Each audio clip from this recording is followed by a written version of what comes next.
My name is Sam Wagner. I'm the author of Malignant Self-Love, Narcissism Revisited. It is an established fact that abuse, in all its manifestations, verbal, psychological, emotional, physical, and even sexual, co-occurs, happens with intimacy. Most reported offenses are between intimate partners, or between parents and their children. And this, of course, defies common sense. Emotionally, it should be easier to batter, beat, molest, assault, or humiliate a total stranger. It's as if intimacy causes abuse, incubates it, and nurtures it. Well, in a way it does. Many abusers believe that their abusive conduct fosters, enhances, and cements their intimate relationships. They equate violence and aggression with enhanced intimacy. To them, pathological jealousy is a proof of love. Possessiveness replaces mature bonding, and battering and beating is a form of paying attention to the partner and communicating with her. Such habitual offenders know no better. They were often raised in families, societies, and cultures where abuse is condoned outright, or at least not frowned upon.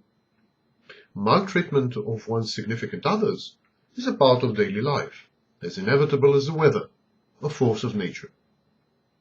Intimacy is perceived by these people to include a license to abuse. The abuser treats his nearest, dearest, and closest as mere objects, instruments of gratification, utilities, or extensions of himself. He feels that he owns his spouse, his girlfriend, his lovers, children, parents, siblings, or even colleagues. As their owner, he has the right to damage the goods, or even to dispose of them altogether.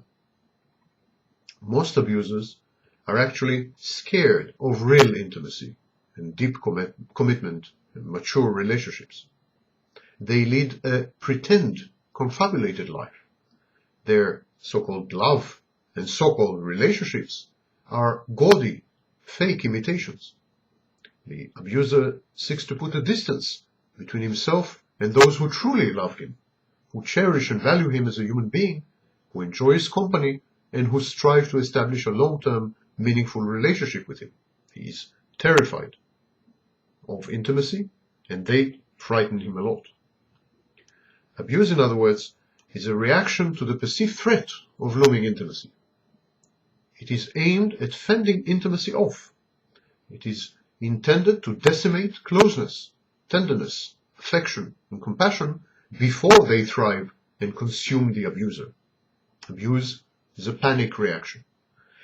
The batterer, the molester, they are scared out of their wits. They feel entrapped, shackled, imprisoned, and insidiously altered. They fear that they are losing their uniqueness. They're becoming average, common, like everyone else. Lashing out in blind and violent rage, they punish the perceived perpetrators of intimacy. The more obnoxiously they behave, the less the risk of lifelong bondage. The more heinous their acts, the safer they feel. Battering, molesting, raping, berating, taunting, they are all forms of reasserting lost control, or the perception of lost control. In the abuser's thwarted mind, abuse equals mastery, and continued, painless, emotionally numbed and detached survival.